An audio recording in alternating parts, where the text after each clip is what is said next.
Thank you so much. It's amazing to be back. And this panel of incredible women, it's awesome.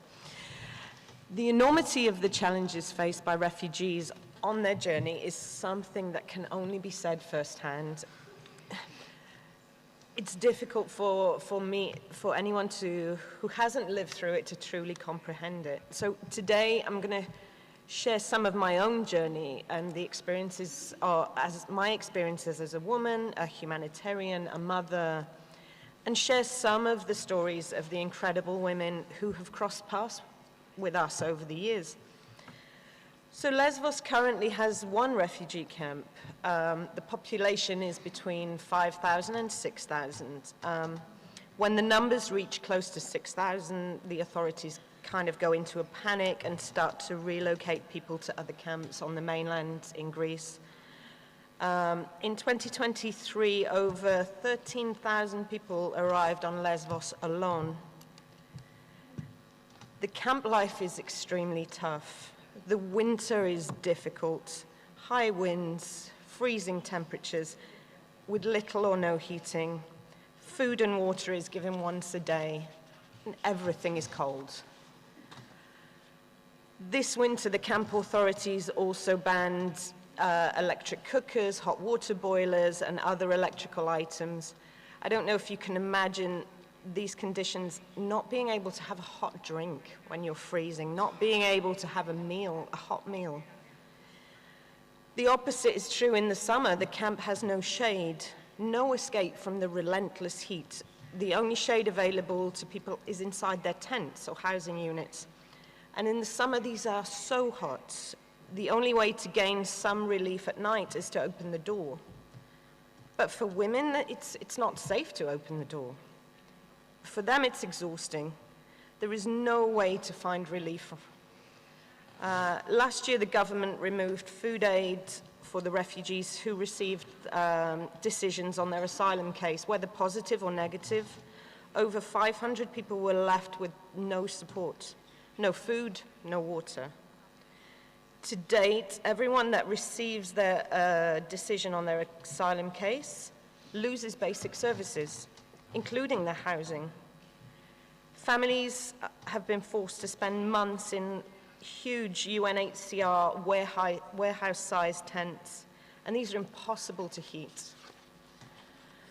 This further abuse by the authorities has left families in dangerous conditions and caused further trauma to all.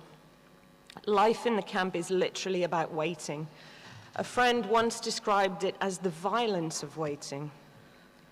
Days and months of just waiting, endless food lines, endless lines for services. There is now at least suitable water for washing and bathing, although it's not suitable for drinking. It is often shut off for days at a time, no way to wash, no showers, the toilets become a health hazard, further adding to the already miserable conditions. If you're lucky enough to be in a housing container, you still have no private bathroom or running water. You still need to use the communal facilities, which could be far away from your accommodation.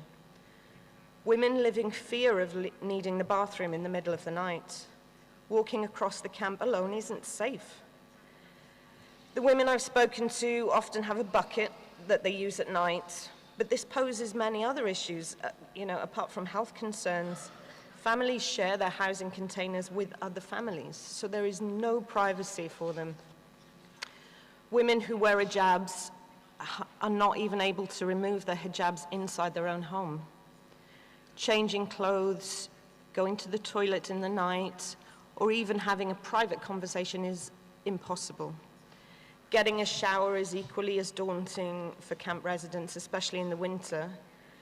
Unfortunately, when they do have running water, it's freezing cold. The water is only heated by solar panels, so in the winter there's no hot water. Everything in the winter is cold. All of this adds to the levels of anxiety, stress, and depression. PTSD is handled very differently by men and women. Women become very task-focused, filling their day with jobs that need to be done, cleaning, taking care of the children, the endless lines that they have to stand in. There are significantly less suicide attempts involving women, although internalizing of their emotions means that when they do break, when the pressure is just too much, they are pushed to try to end their lives.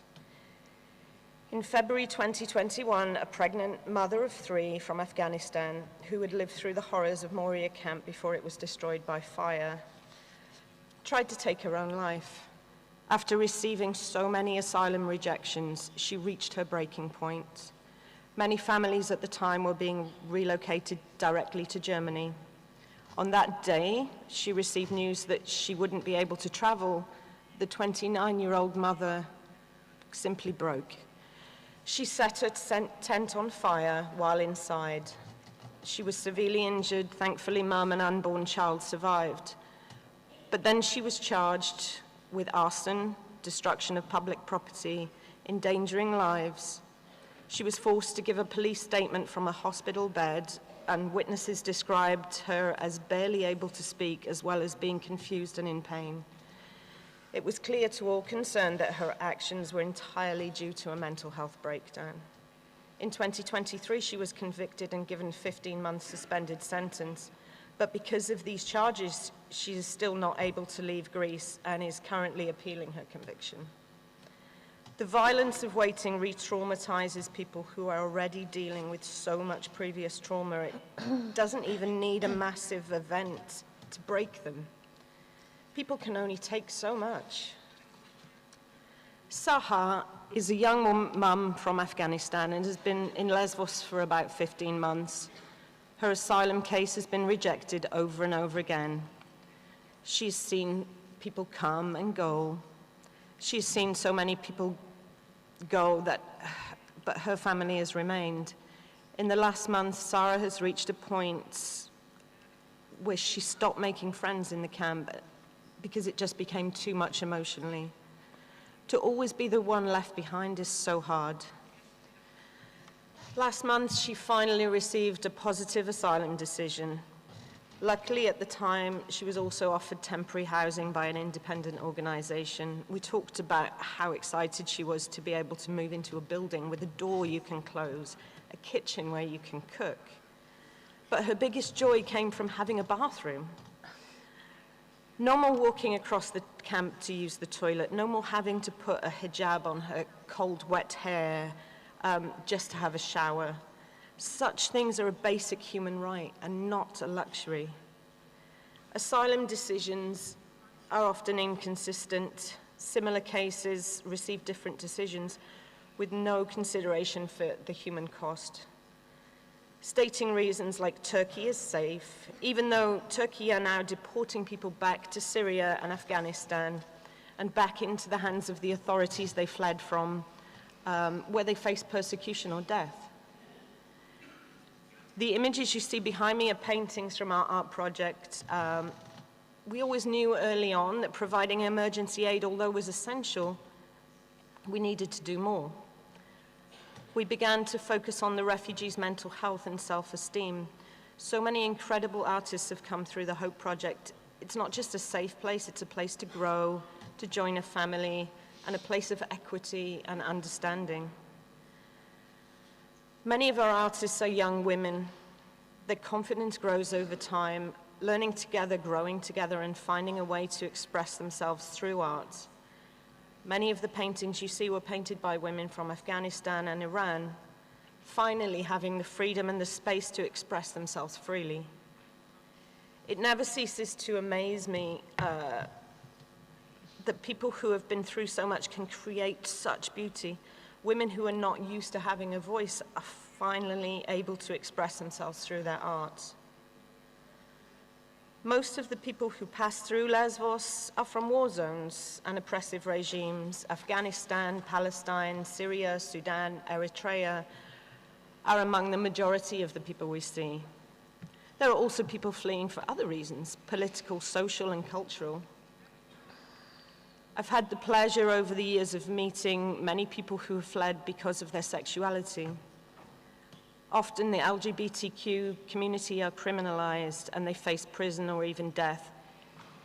Even if it's not illegal, people who identify as LGBTQ+ often face unbelievable hardships in their society, constantly harassed and persecuted for their sexuality, which often ends up in physical abuse or self-harm. It is only possible to stay in their society if they live a lie. So they flee to the safety of Europe, where their journey becomes harder. No safe place is given in the camp. They are housed with the very people that they fled from. Their cases can take years as they have to prove that they're LGBTQ+. We've met many women from Sierra Leone. Their stories are heartbreaking and scarily similar. One of our team members, Josephine, asked me one day if she could braid my hair. While she worked, she told me her story. Her parents both died when she was young during an Ebola outbreak. Josephine and her sister were sent to live with their aunt and uncle. They were both repeatedly raped and molested by their uncle. When the older sister came of age, her aunt insisted on circumcision, or to give it its correct name, female genital mutilation. She told me all women in Sierra Leone, regardless of religion or beliefs, are forced to undergo this procedure. Otherwise, they'll never be allowed to marry and they'll be ostracized from the society. Her sister did not survive the mutilation. She bled out and died. When Josephine came of age, her auntie informed her that she would go through the same procedure. Fearing for her life after hearing her sister's screams of agony, she fled. Climbing out of a window, she ran and she ran to get as far away as she possibly could. She crossed into a neighboring country, straight into the arms of human traffickers. She was promised domestic work in Turkey, a future where she could earn money and be self-sufficient. And she believed the story because it came from another woman. She was flown to Turkey full of hopes and dreams to be starting afresh, a new life. She was met from the flight by what she described as a white woman. The woman welcomed her, took her passport to arrange permits and papers. That's the last she saw of her passport. She became a prisoner. She realized too late that she had been taken by a sex trafficking ring. After some months, she behaved herself and her restrictions were relaxed. At that point, she fled again, but this time into the arms of a black woman who said she could help. She gave her a safe place to stay and said she would pay for a trip to Europe. I asked her, why would you trust someone else after going through so much? She said she had to trust someone. And this woman was black like her and treated her kindly. At this point, her story became really vague. She was happy to be in Europe and safe, but she didn't talk about her next step. We haven't heard from her since she left, but that's not in itself unusual. People sometimes want to forget their time in Lesbos as it's really traumatizing. My take on her story is that she'd been trafficked once again. I hope it's not true. I hope she's safe. Even with asylum cases that are clear, the process may not be. People who arrive together, have similar cases, are often given completely different decisions. Eritreans who arrived in the summer last year were given asylum. Those that arrived in the autumn were rejected. There's no logic to it. We continue to work together with a team of refugees to try to make life a little bit more bearable, providing not only essential aid, but safe spaces. The Hope Project is a place where people of all genders, nationalities, religion, and sexualities can become family. Dignity and self-esteem are our focus. We work to give people the opportunity to change their labels from refugee to friend, colleague, team member, interpreter, artist, musician, and so much more, increasing their self-worth while helping others in the process. We hang on to hope because hope is all we have. Over the years, we've faced abuse and harassment for the work that we do, from far-right threats of murder to myself and my daughter being threatened with rape, to the authorities and the police threatening prison, imposing fines. We see the rise of the far right all over the world. Extremists are encouraged by media, governments that fuel hate and division, spreading fear and lies to distract the populace from focusing on the real cause of their economic issues. We've been here before, and it's a dangerous path. We must stand up for what we know is right. We must stand up for humanity. If not us, then whom? A recurring and overwhelming memory from 2015 and the years after was the reaction of women that arrived by boat and saw another woman on the beach. I don't know if a woman being there made them feel safer or they just saw someone who would understand. So many times I had women run to me and just throw their arms around me, shaking and crying. Such a powerful embrace is really hard to describe. More than once, I was the center of a group of women, all clinging to me and each other, pouring out their relief and their happiness and their fear. The emotion was so overwhelming, I cried with them. It's probably the first time I realized that fear has a smell. It's tangible. Over the smell of sweat, vomit, seawater, and urine was something else, something impossible to describe. But fear has a smell. Many of the women have never felt such fear. Even in the war zones they've fled. They've never learned to swim and often never even been in the water. They cling to their children while thanking their God for safety. So many are not so lucky. This unsafe sea crossing claims so many lives. Last year, in just one incident, over 600 people were killed. On the 14th of June, an overcrowded boat sank in Greek waters close to Pylos. Despite Frontex and the Greek Coast Guard locating the boat the day before. This was no accident, this was murder. Dangerous tactics are used daily to stop the boats. This was no accident. This and so many other incidents are a result of state-sponsored abuse. I'm running out of time. This murder continues every day in our oceans with deliberate and dangerous pushbacks, harassment and persecution of rescue boats, humanitarians, where court cases drag on for years. Humanitarians issued fines and blocked from helping.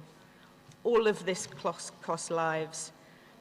I will cut myself short and just call for safe passage and humanity and hanging on to hope and standing together with solidarity to help the people in need.